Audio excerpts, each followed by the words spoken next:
Hello guys, and welcome to a new Wargame video today by me, Vulcan. Today we are playing on the pack side in a 3v3, and all of the people today actually came on because of my Steam announcement. So basically I have a Steam group, if you didn't know, where I announce when I'm going to play a game, and in this particular case I announced when I was going to play Wargame, and I managed to get a 3v3 going with myself, 30k. We've got Zach on the right side over here. We've got Ballistic on the enemy team. And we've also got Maciek, who we've seen before, and Freddy, who we've also seen before. So I'm playing with a couple of guys I haven't played with before. So this should be interesting. And it was a very awesome game. Lasted the full 40 minutes. And there is a lot to talk about. Anyway, I'm of course playing on the pack side versus the NATO. So we decided as our strategy that basically 30k would take the left on his own. And this was mainly to be a sort of distraction tactic. Hopefully he could hold Charlie. That was basically what we were asking for. Delta maybe not so much. Me and Zach, however, Zach was going to go straight to Kilo. And I was going to push down towards the middle, towards Echo and Golf, while Zach, after he held the airport, put pressure onto Juliet and Lima. So basically the idea was that we would have this overall map presence which eventually surrounded the enemy. Now, what they did on the enemy team, however, if I go to the neutrals perspective, is you can see they put all of their deployment into the same area, which is a good thing to do. On a multiplayer game, as in when you have more than 1 versus 1, it's always good to group up, but you have to make the most of it. And by that I mean, when you do group up, you've got to push a specific area. You've got to spearhead straight through the enemy defences at a specific point before the enemy has a chance to know what you've done and be able to react to that. That's the real power of grouping up, because you're putting all of your points, which in this case is 4,500 points, into one basket and throwing it at the enemy, and it hurts if you hit them all at once. And basically they didn't do that quite as effectively as I thought they would. So in the end our strategy worked out better and we ended up surrounding them. But either way, there is a lot that's going on in this game, and I do need to really explain my deployment. So here I am. This is where my group of forces are. I've also got a few forces over here. Basically my choice of forces, you've got the BTR-60 PAIs here, which have the base defense igloos. I've got a couple of MI2 recon helicopters. MI2s are very cheap now since the latest patch, and I think you can buy probably about 2 of them for the same price as an MI9. So they are very, very cost effective recon, and because they're helicopters they have the extra line of sight, which makes them very, very useful.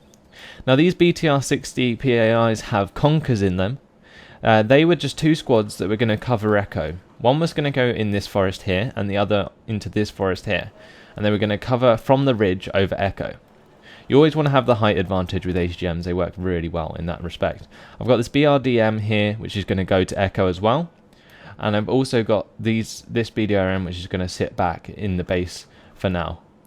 I've got these 4 Scott 1s with Motor Shell C to go to Golf. They were rushing this forest here to just be a harassment for the start of the game. Then I've got a Book M1, which is also going to head towards Eleanor, and I've also got 2 Danners, which are going to sit in this forest behind the Conkers and provide close artillery support. On the left over here I've got 2 SPW-40Bs, which are my go-to light recon, because they're very, very cheap and reasonably effective. They're sort of the throwaway units that I like to use. And then I've got 6 SPG-9s, which are unvetted. So they're throwaway units, but the idea was that I would ambush this road with them. Unfortunately, it doesn't work out as much as I would have expected. However, I do get them into position reasonably quickly. Now over here, we had a couple of Black Hawks rush towards us. I was really concerned about the Delta Force crashing out of these and taking out his BRDM. However, he manages to take care of the Delta Force that crashed over here. However, one did crash over here, and I'm not sure whether or not he took out that Delta Force for the entire game, but basically they're always there. Now, I assumed people would come down the middle, and my MI2 spots this Fuchs early on. Now, I really needed to destroy it as quickly as possible, but I didn't get round to it. And you'll see the problem that I have. SPG-9s can't attack infantry. They can only attack vehicles because they don't have a HE power. If I just go to the info, they don't have a HE power, as you can see if I just look at these ones. So they're useless against infantry. So as soon as he drops out these Jaegers, I was pretty much doomed against this little group of units in the middle. So I kind of had to forget about it. However, it was still my job to push into Eleanor. So I do bring the BRDM forwards nonetheless, along with the Conquer squads in both this little building complex here, and I also move these ones forwards as well. Now on the right here, this is when we realised that they had bunched up. You can see the massive group of forces on the top of this hill, spotted by my MO2, which just got shot down, and this group of big force here. On the right side there's nothing, and it's allowed Zach to basically push up the right side and hit into Leonid. Oh yeah, into Leonid, and basically really gain the advantage on the right side. And if you look at our map presence at this point, you can see we control Senza, Dmitry, Eleanor, Jot, and Leonid. Obviously these are the pack names, and that would normally be Delta, Echo, I can't remember what J is, but basically at this point we've secured map presence, and that's the biggest thing in these big games. Now at this point I'm still fighting this Jaeger squad. The Fuchs has finally died, but these two Conquer squads I felt could take out the Jaeger squad because they only have 1 HE and they're both in reasonable range of accuracy. However, the Jaeger squad is actually vetted already twice, and as they continue to kill the Conquer squads, they continue to vet, and they get to combat level 4, and that starts to really chunk on my Conquer squads. And he actually does manage to take out 2 Conquer squads, plus all those SPGs and so on, with 1 Jaeger squad, and that was just ballistic there with a very nice Jaeger squad. And it just hurt so bad. I was just like, did I really just lose 2 Conquer squads to that? Now, on the left here, 30k throughout the game was having a massive infantry battle. But what I really liked about his strategy was that he brought in T-72s. Motorschützen are very good anti-infantry and T-72s are the ultimate close combat support tanks. This is because they have the 6 front armor, 4 side armor.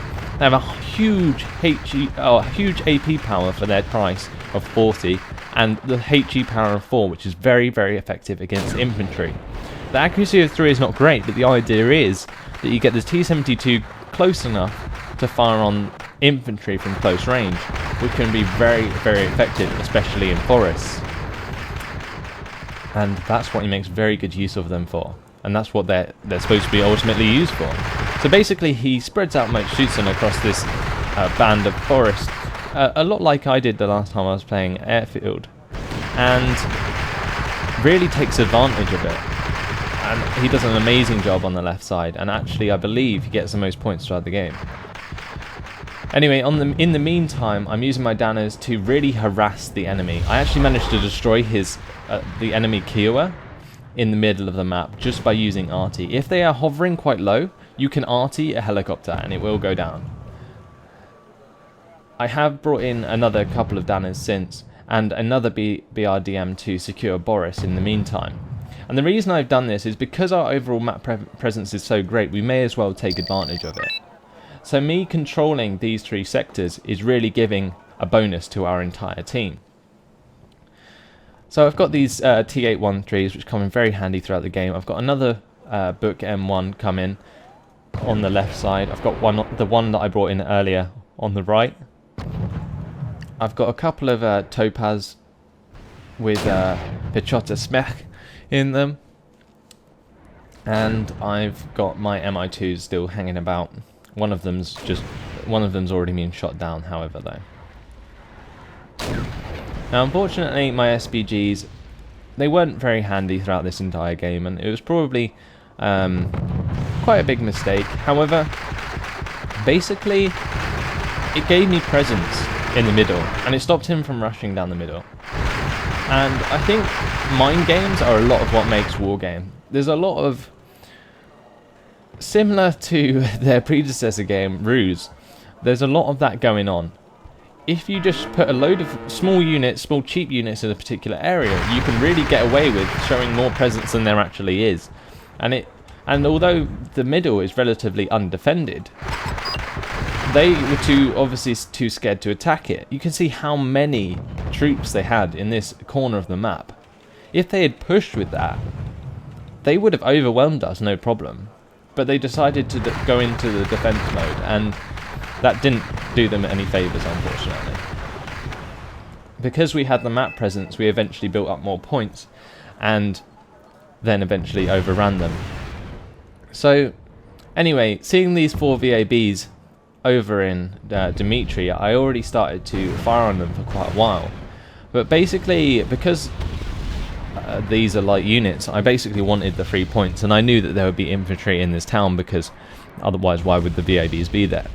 And I'd already hit the Chasseur FAMAS earlier, but he manages to escape with a couple of VABs, but I'm basically using these Danners throughout the game to dislodge his positions. And as soon as I see a particular thing going on, I will arty it. Now, the 4 VABs earlier that I spotted coming into this forest, well, they weren't very welcome. So this close artillery support is extremely close. But I know, because the Danners are so close, that they won't actually hit my own units. They're going for this area here, and I do manage to knock out a VAB that's left in the forest there. In the meantime, I'm forcing his chieftains off the ridge on the left here, and it does push him down into the valley. But this is when I spot this Challenger 1, and this Challenger 1 gives me a huge problem throughout the game. It's just generally annoying. I do get a request here from Zach to shell the leopards. However, I don't until a later time, mainly because they're armoured units, and without my recon in that area, I'm not going to be able to keep corrected shot for a very long time. Now, my BRDM here, a lot like I was talking about earlier, is completely undefended. Well, it's got this book for air defense and maybe these 2 Conquer squads. But if an infantry rush came down here in APCs, they would find that and they would kill that very, very easily. But because look at all of these units here. If they push downwards, there is no defense. I've just got my arty and my book and 2 Conquer squads. That's all that's there. That's all my basic ground defense.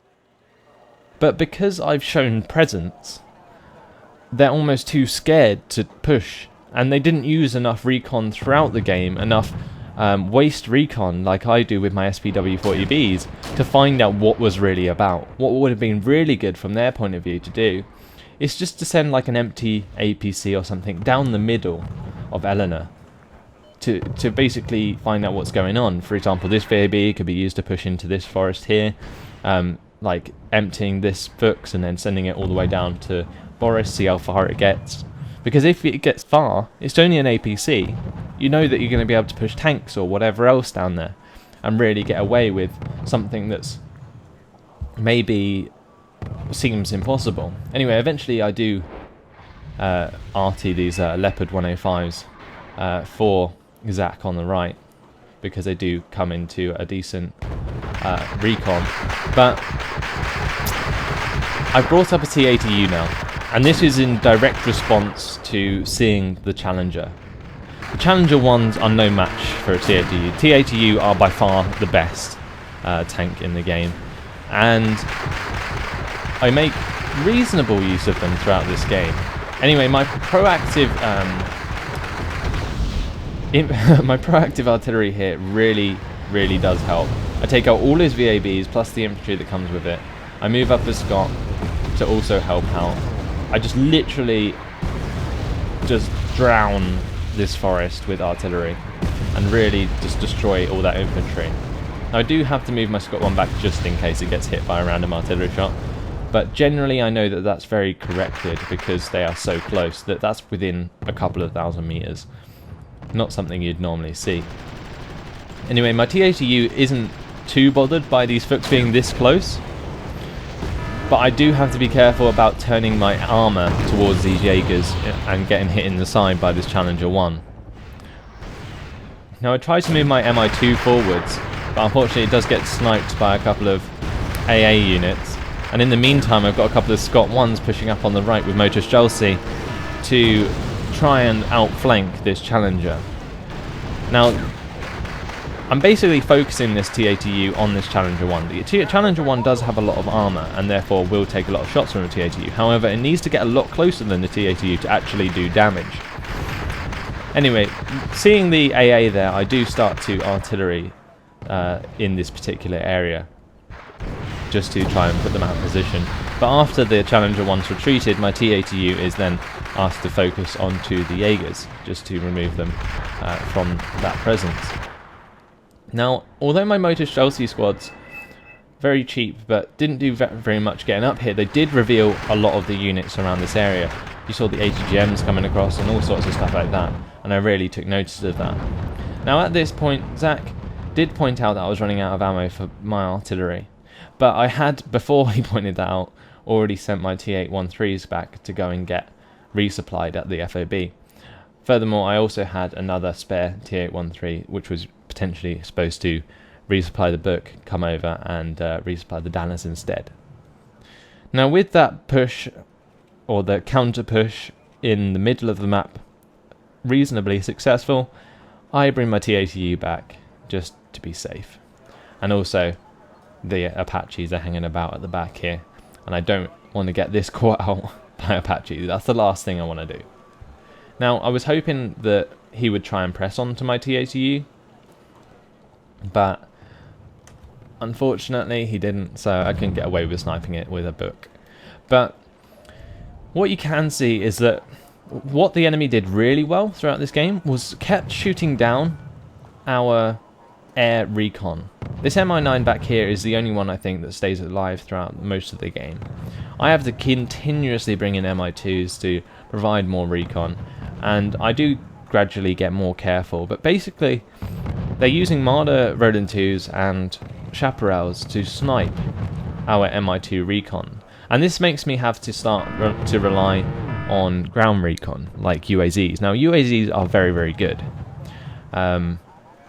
mainly because they're small, they're hard to spot, and they can be pushed up behind for instance tanks, and they won't be focused because they don't have armaments, so they stay alive for a very long time unless somebody purposefully focuses them. Anyway, my Motor Chelsea have finally been dislodged in this area. The actual infantry died a long time ago, but the Scots remain there just for recon purposes, and they've now been destroyed. So anyway, I'm continuously peppering with my Danners. On the left side, 30k has actually been pushed back from Centre and Dimitri into this line here. Now he did a very good job of holding the left side throughout the game, and you can see he's already got himself 944 points for our team. And this kind of retreat really worked out well. They continuously pressed Chasseur de Masse towards him, and to be honest, this wasn't really the right choice. The Marder 1s, however, were very good, but you'd have to be careful using them so close, I guess, especially against Moschutzen. Moschutzen, they have an accuracy of 9 and an HE power of 2, which makes them excellent to counter infantry. The accuracy of 6 law is not very good, like the RPG-7. However, the AP power of 10 allows them pretty much to take out the Marders reasonably effectively. Now 30k has also invested in some harassment artillery in the form of peons, and he does arty that quickly with them, but I'm continuously throughout the game just using Danners. I literally have a complete supply train. You can see my T813s going backwards and forwards to the FOBs, resupplying, going back, and you can chain the commands. So basically, what you can do is you can chain the resupply to do what you want. It's not exactly the biggest concept in the world, but basically you can shift click orders and then they'll happen one after another. So if you want to take a particular route, especially for supply trucks, you can shift right click and form an invisible kind of waypoint system, which the supply truck would then follow to get back to the FOB. In this case I didn't really need it because the FOB was just here, but say if I was resupplying over here and I needed to get back across the map, I could potentially just fast move, but that wouldn't necessarily be that useful. I could tell the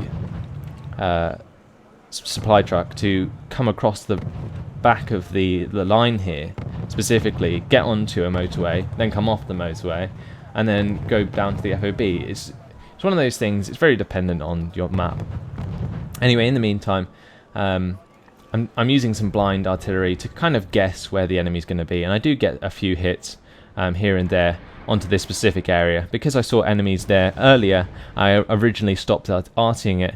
You could assume that they would move their troops back, and in this case they did. Now on the left side throughout the battle, like I said earlier, there was very much a massive infantry battle going on all the time. In a lot of ways 30k managed to get a lot out of this, and it was mainly because he was using motor shoots, which are a lot better for this scenario. You can see the enemy are always using Chasseur for mass, and it would have been better if they were using something like Legion for mass, because they would have just been a lot more effective.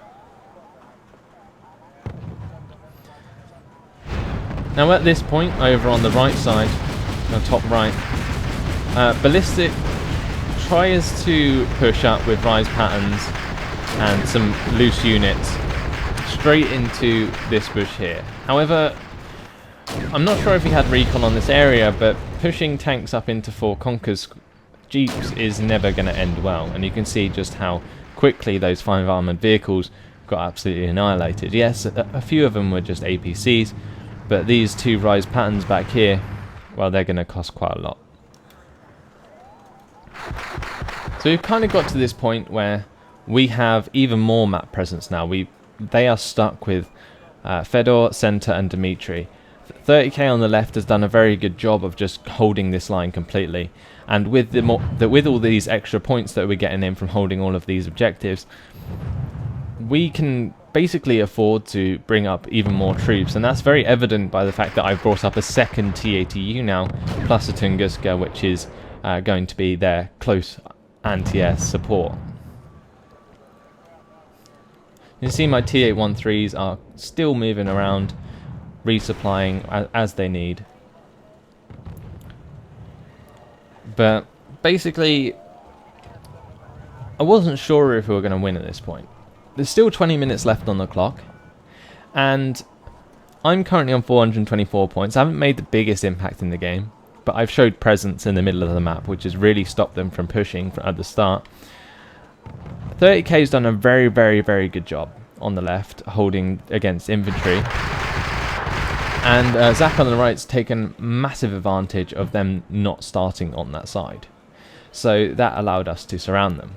This put them under massive pressure.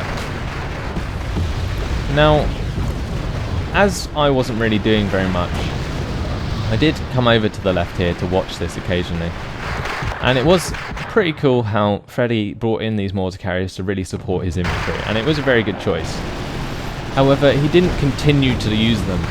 You can see they're no longer firing. As soon as he got out of ATGM range of these Conquer squads, he should have started firing again. But instead he allowed this Flampanzer to come up and really damaged his Jaegers, which then allowed the Motorschützen to really finish them off. The mortars really came in a little bit too late, because by that point his Jaegers had already died. However, if he'd fired those mortars a slight bit sooner, then killing these Motorschützen would have been a lot more worth it. Anyway, in preparation for my push in the middle, I am continuously artying this center point here, where I previously saw anti-air. They counter-artillery my recon, which really annoyed me, and I am forced to move my Tunguska and TATU to the left side.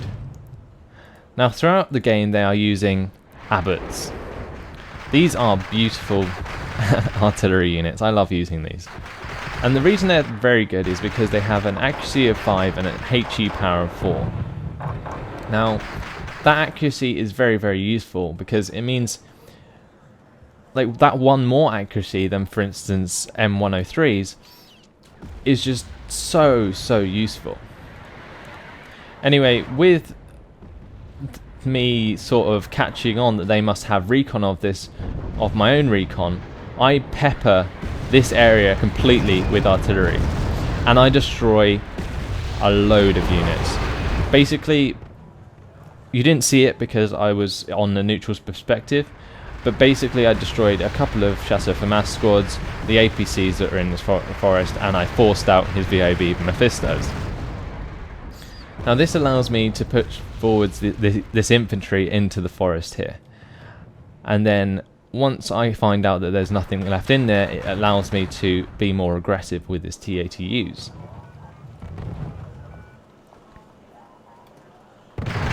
Now, I really like this battle because basically it really showed a diverse set of units.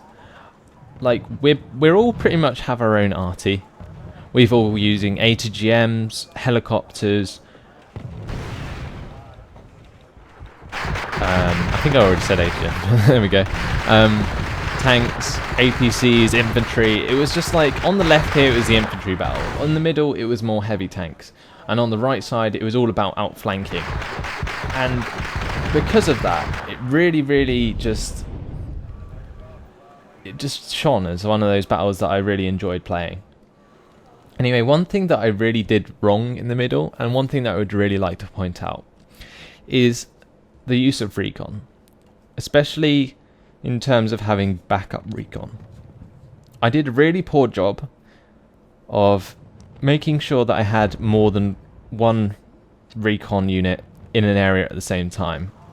You can see I do still have this MI2 here, but what I really needed to do was focus this UAZ and have another one behind it so that I could replace it as soon as it died. But because I lost it there again to ATGMs, I don't have any ground recon left, and therefore I have to bring them all the way off map again. But learning from my mistakes, I do have another one coming up reasonably quickly. But that is one thing I really wanted to point out. Whenever you're using ground recon, always make sure you have another one close behind, just in case the first one dies. Because then you're never going to lose that line of sight that can be very effective for taking out enemy units. Now, after spotting where the HGMs came from, which originally sniped that UAZ, I take advantage of that information and start to artillery this hedgerow where they were all sitting. If we just go to the neutral's perspective, you can see that I sort of figured out that's where they came from. But actually arty a little bit short. Anyway, I do have sight of these AML-60s, and mortar carriers are especially annoying. Unfortunately, Freddy didn't really have that much time to micromanage these out of the way before I'd already started destroying them with the Danners. So, yeah. They managed to escape just about, but they are extremely damaged. And he thinks about basically pushing them into this forest here to hide them. And what he doesn't know is that the infantry in this forest are providing that recon information to destroy those AML-60s. And as soon as he gets into the forest, my AML-60s are taking out my infantry are taking out his AML-60s. So that didn't end well for him, unfortunately. Anyway, that is a big blow for him, because it basically means that I've taken out his harassment on the left side. And once again, with these VAB Mephistos pushed back, I try once again to get this UAZ up to find out what's going on.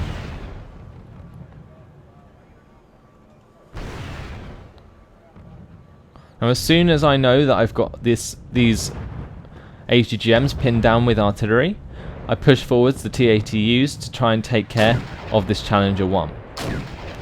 I do hit it very, very badly. It's down to 3 hit points, but Ballistic just about manages to put it away before it dies. And I would love to pursue it into that forest, but I'm ultimately scared of what will be in there. And again, it's about mind games at this point. If we actually go to the neutral perspective, he does have those units there. However, I could have pushed those T-80Us in and literally just destroyed every unit in that forest, and he couldn't have done anything about it. However, because he basically pushed forwards those Leopard 1A5s, I was actually scared to continue to push into that forest. And they did actually manage to get a couple of nice flanking shots onto my T-80U, which also didn't help. Now with that, they try and arty my position, and I don't know at this point they were just trying to get rid of my anti-air, but their artillery was focused onto it. So what I had to do was really get my anti-air out of there, because if I'd lost my anti-air in this area, the T-80Us would have been so vulnerable to the Apaches that are floating around at the back here. Now, one mistake I think the enemy really did make is that they didn't actually clear out this infantry unit until very late, and that really didn't help their cause, because that provided me with so much information. Also, with Ballistic pushing up Chieftain Mark 5s on the right side, I used my T-80U, which was originally in this skirmish here, pushed it over to the right side to take over this Chieftain Mark 5. Also, this Apache is in range on my Tunguska. Now, he doesn't really realise until it's too late. Tunguskas have 4 missiles for a reason, they have 5 HE power for a reason, and with 2 shots I managed to get a nice snipe onto that Apache, which is a big relief for me, because I'm using T-80Us, and the Apaches are probably their biggest enemy. Now that is the beauty of the Tunguska. They have those 4 missiles. It would have been nice to be able to get rid of the last missile so that they were reloaded completely, but at the end of the day they actually reload reasonably quickly anyway, so it's not a big deal. It just means that I'm going to be reloading for a couple more seconds than I normally would, because they fire all 4 missiles one after another, whereas when you're reloading it will obviously take the time it takes to reload and then fire one after another. So anyway, with these basically all of my AA damaged, I have to bring forward some of the T-813s to fix them up. But what I found really good throughout this game was my use of the T-813s. I've never really focused on micromanaging supplies so much, but it really worked out when it came to the Danners. Here I've also got a couple of Mi-26 resupply helicopters now in to just resupply the Danners for the rest of the game. They've actually started to vet up now as well, the Danners. You can see these 2 are on 2 chevrons, and these 2 are on 2 and 1 chevron, so they're getting reasonably accurate at a longer range as well. And at the time where I need it to be longer range, it's actually very, very useful. So you can see I'm still reinforcing, bringing in more recon, bringing in Sturms to support my T-80Us. I'm sort of transitioning more towards that 3 push that I did with the NATO side in my last video. And the reason I'm doing that is because we have the map control and all of these points coming in. Continuously on the left though, you can see this huge infantry battle that's going on. They're so spread out in this forest, they're just having tons of fun messing about with that. In the middle, however, I'm going for the heavy armour. And these VABs kind of gave away this town here, and I continue to arty that with the Danners. You can see there is the Shatter for Mass and the VAB Mephistos next to it. Basically, this is a big mistake that a lot of people make, and it's probably a thing I should probably point out. When you've dropped off infantry into a particular area, make sure that you pull the APCs away from it, because basically you're leaving it open to artillery, especially corrected shot, if their recon can see those particular units. Now, if I zoom completely out, you can see we have their team completely cornered now. It's especially apparent on the top right minimap here. I've got my T-80Us sort of in an outflanking position here, and I'm starting to pepper this forest in particular, and continuously pushing on these hedge lines to dislodge any HGMs that could potentially be there. Now, in the meantime, 30k is also helping me with his peons, which just ran out of ammo. But you can see exactly what's going on the left. Now, these Panzer Grenadiers by Mechik could have been used a lot better, a lot sooner, rather than using Chasseur for Masse to take out his infantry, especially the Mochzusen. And the reason for that is the Panzer Grenadiers actually have an accuracy of 12 and a HE power of 2, so they're actually better than Mochzusen, and they do come with Marders, so that makes them very, very effective. Anyway, in the middle here, I am slowly skirmishing with my T-80U, taking out a few units here and there. But the artillery is still coming in from the enemy. There is 6 minutes and 50 seconds left on the clock, and we're trying to really secure our victory. I've got myself up to 1,000 points, 30k's on 1,919 points, and Zach's on 955 points. So between us, we've done reasonably well, with 30k standing out as the guy who's really made the difference in this game by holding the left side. Freddy is on 550 points, Maciek 1,301 points, and Ballistic on 815 points. Basically, they did reasonably well with the situation they put themselves in with. And here I get a nice snipe with my Sturm onto a Marder LNT. Now, this is what they should really be used for, the Sturms. They're sniping units. I basically pulled it out, sniped the unit, ran away. I knew that these APCs were here the entire time, so it was just a matter of making sure I did the damage before my Sturm got killed. But anyway, although this was a reasonably messy game, I felt that it was definitely one that was worth showing. Mainly because just of the sheer amount of units, the range of units that was used, the range of strategies that were used throughout the game. Now, these Moto Strelki could have been pushed a little bit closer, I feel, towards these weasels. And there we go, 30k, as though reading my mind does.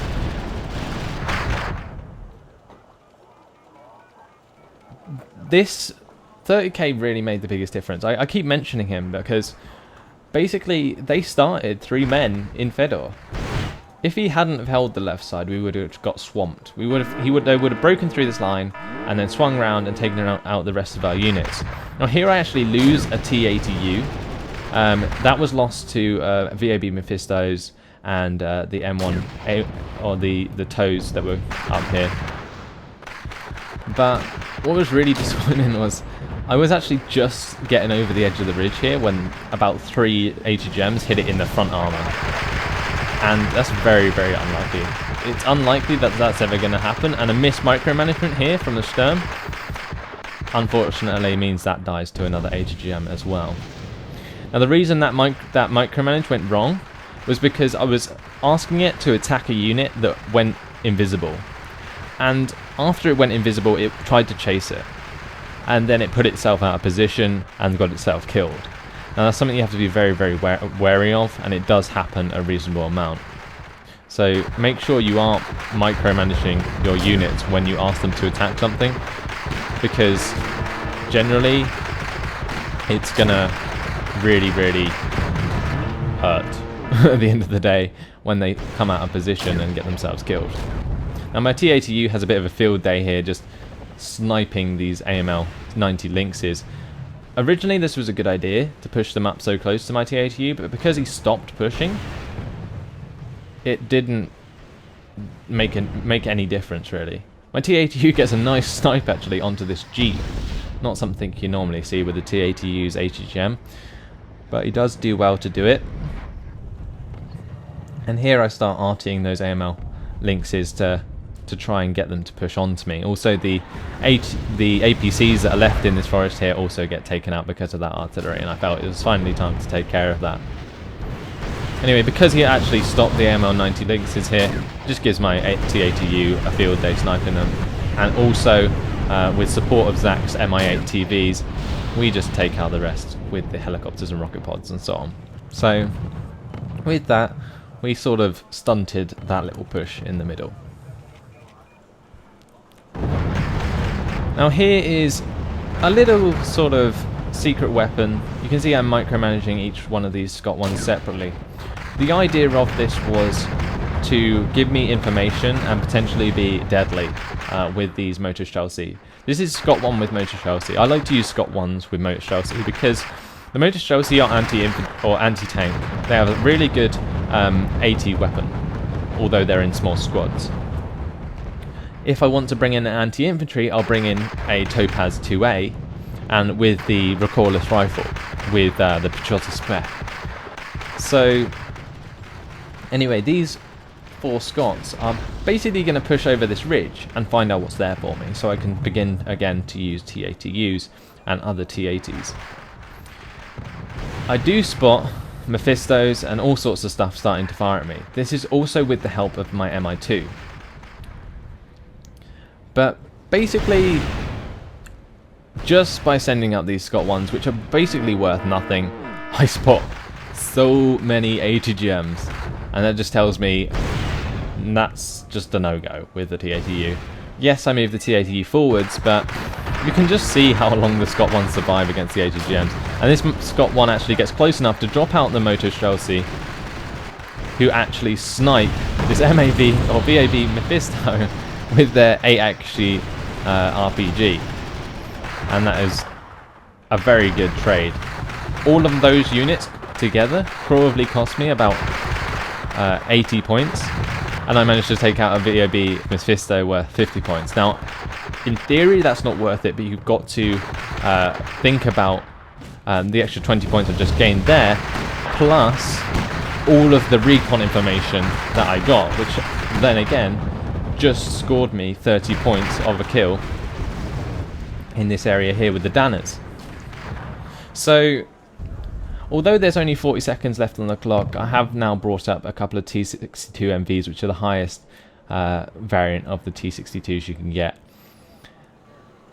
And these were potentially going to be used for a push up onto this hill after I got more information, but because there's not actually much time left on the clock, and we're actually only 100 points away from the actual win condition, we're just waiting out now until the game ends. So in comes Zach Mi-9. Unfortunately, his APC gets killed there. But basically, with the clock ending, that gives us a minor victory against Freddy, Maciek and Ballistic. Now, it was a very fun game. I must state that this was all for fun. 30k did a very good job of holding the left side. Zach did a very good job of taking advantage of the right side with there not being many units there. And he definitely swamped round and made sure that the top right side of the map was secure enough. And then I took advantage of pushing down the middle when they were focusing so much on the left. Now, Freddy, Maciek and Ballistic, they did a very good job. I think this was probably one of the best 3v3s I've ever played, just for the sheer amount that went on throughout the battle. And you can see here the spread of kills. I got basically a 2-to-1 killed casualty ratio. Unfortunately, it wasn't the same for their team, obviously, because they lost. But basically, I really enjoyed this game, and hopefully you did watching it, because I just really wanted to show this one to you guys. It was pretty long, and honestly, it was really getting to my voice, but hopefully you guys enjoyed it. Thanks for watching, and I'll see you in the next video. Goodbye.